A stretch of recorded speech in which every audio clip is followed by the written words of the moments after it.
Hello there. Thank you for staying with us and welcome to Face Off on Channels Television.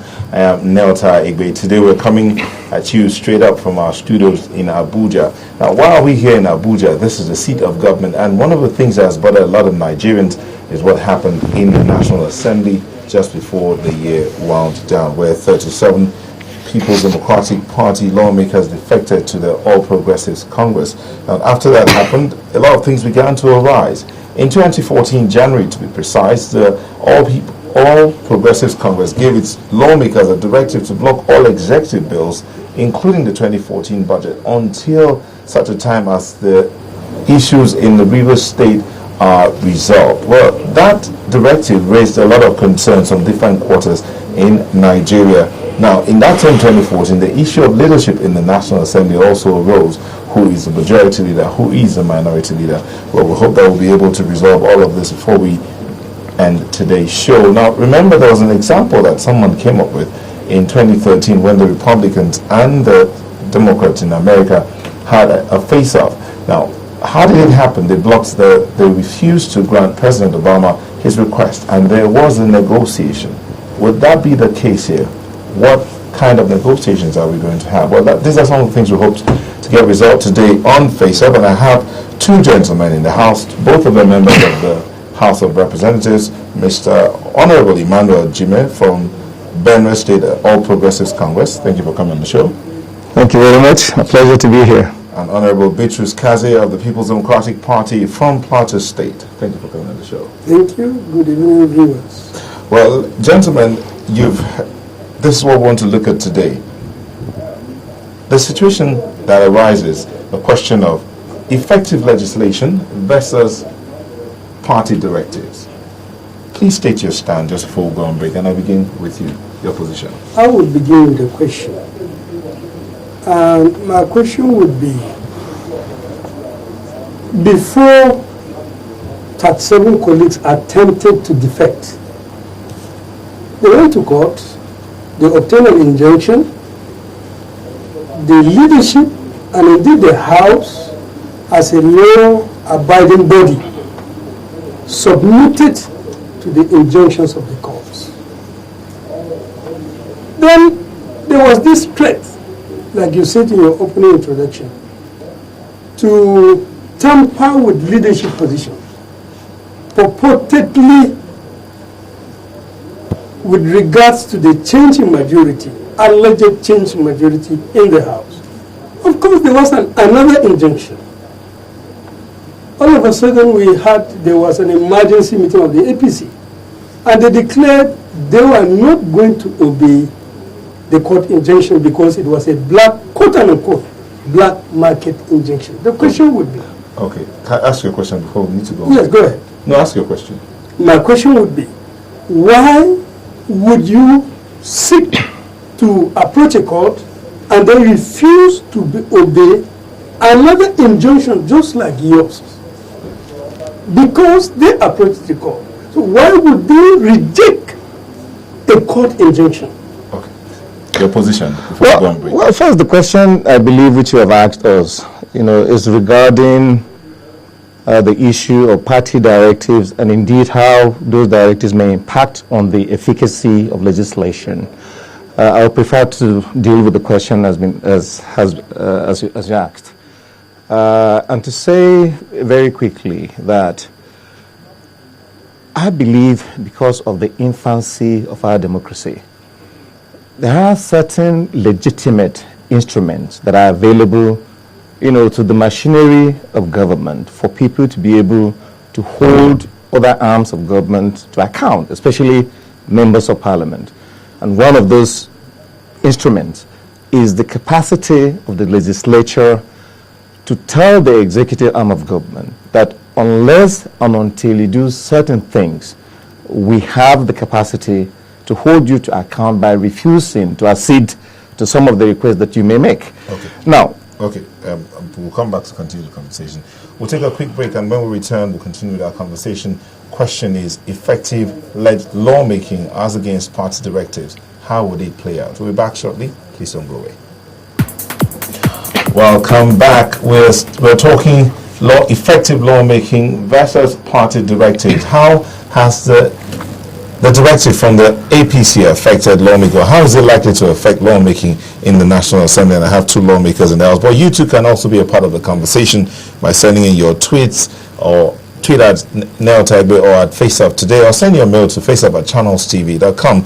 We have some tweets already coming in. Freddie Esenwa says, the National Assembly, it is wrong to say that our democracy is young. We have clowns. I'm sorry, says we have clowns and no parties. His Grace Tobal said, if they were doing this in the interest of Nigerians, it would have made sense to me. I'm not sure they are doing that. Well, these are the ones that have come in so far. Please keep sending your tweets. Okay, gentlemen, you left us with a question. Yes. In your opening statement. Yes. So let's begin with answering that question. Well, if you don't mind, I really would have loved to settle, the question about the directive that the party gave, so that we can be clear in our minds about what, this. But the question he asks about why would they go to court, and then when the court comes up with another injunction, you don't want to obey that? First and foremost, as a lawyer, I have been trained not to dwell too much on matters that are in court, because I realize I could be charged with contempt, for a matter that is sub judice. Okay. So I would prefer, if you don't mind, not to be concerned too much regarding a matter that is in court, except to say very categorically that when my colleague makes the remark about defection that were, in his words, purported, and I wonder who actually determines when a defection is properly so called. Obviously, not two of us sitting here, we do not have the capacity to make the pronouncement on the point as to whether somebody has defected or not.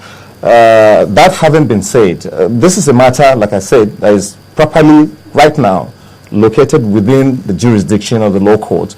And I expect that when a pronouncement is made one way or the other on that issue, then Nigerians, I think, will come to terms with the realities of the situation as at now.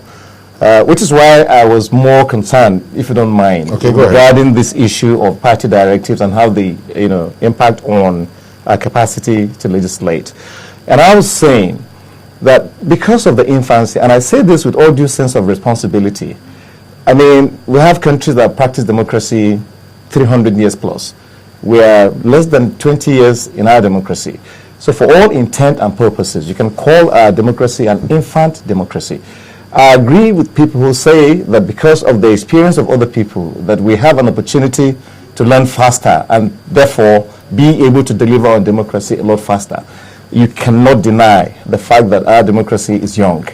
Now, I was saying that the whole notion of a party directive, which appears to be the issue right now that people are debating in our country, has to do with the fact of the misunderstanding, in my view, as to what really are the functions of the arms of government as they operate in delivering services to our people. Government shutdown is not completely alien. In your intro, you just referred to, not too long ago, the Republicans shut down the government in the U.S. because of a fundamental disagreement on the principle. Now, would anybody have said that the Republicans in the years were being treasonable in that action? This is a legitimate tool that is available in a democracy for people to call attention, to certain misbehavior. In the case of Rivers, an executive rascality that really threatens the very, very essence of our democratic culture. Everybody understands that if you do not nip in the bud what started in Rivers, there is a danger that this can spread and engulf the whole nation. And therefore, the whole essence of democracy will be at peril. So the first thing that we needed to do and to be concerned with is the extent to which we're defending the institution of democracy. But unless and until we defend democracy, we cannot now begin to judge people as whether they have the interests of the nation at heart or not. We must have democracy in place first. Then those other variables that make for the fine points of democracy can find expression. So when people make some of the comments that have been made, I want to say again with the greatest respect that it's either due to ignorance of how this system is meant to work, or sometimes even mischief. I mean, I've heard the secretary of the publicity secretary of the PDP refer to what's been transpiring recently as treason, and I'm laughing and I'm asking, now, if it is an instrument that's available in the Constitution and legislators and indeed a particular political party decides to invoke provisions of the Constitution in order for a certain misbehavior of government to be called to order, why would anybody be making those kinds of suggestions? So I think the problem we really have is that the military adventure in our politics and where we're coming from, which really has not prepared us for the fine points of democracy, I think is at the core of some of the challenges that we're having. Okay. So that people really don't understand there is a clear distinction between a civilian administration that is gravitating towards the democracy and indeed a military rule. Because we're coming out of that background, sometimes I believe the kind of comments that people make with regards to how we function are, I think, excusable. Okay. I wish I would have enough time to respond to him. Please go ahead. Go ahead. First, I think I asked a question, and my honorable colleague very cleverly evaded the question under the pretext that he's a lawyer.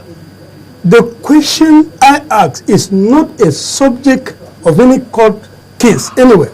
Really? The question I ask is, why would you front a court injunction and then refuse to obey another court injunction?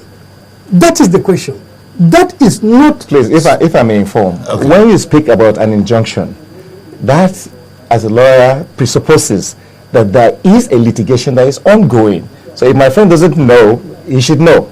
Okay, but the question here is, that simple principle of obey. I have brought this one, you obeyed, and then the other person now brings on, you don't want to obey it. Is that the situation here? That's what he wants to know. That's what I want to know. Well, like I said, I didn't really want to delve into this fact, but if he insists, the fact of the matter is that at the level of the APC, of which I'm a member, we sat in a caucus of the APC and decided that we were going to obey the order of the court regardless of whatever we felt about it. Okay. And as far as I know, to the best of my recollection, that's exactly what we did. Because if we hadn't obeyed the order of the court, then I believe that we would have now in the House been in a crisis situation that nobody would have been happy for. So the allegation, obeying the injunction. Absolutely. So the allegation that we made, okay. The allegation that so let's respond to the other thing. See, that statement that he made contradicts what one of our colleagues, Honorable Madaki from Kano, said. And it is in the papers. He said they have held an emergency meeting and that the court injunction we secured is a black market injunction. Yes, no, my position is black, red, white, or yellow, blue. Court injunctions are meant to be obeyed. Okay. And he has told you that they are good to obey. And secondly, if I may, even on that point, you bring Madaki. Sorry, I'm so sorry. You bring Madaki into this issue. I mean, the gentleman has every right to express an opinion. So I'm telling you, this is a decision of the APC of which I'm a member. Okay. So if he expresses his opinion, I mean, he's very well entitled to do that. Okay. So let's move on. Fine. Now the issue is this. The matter that is in court, they approach the court because they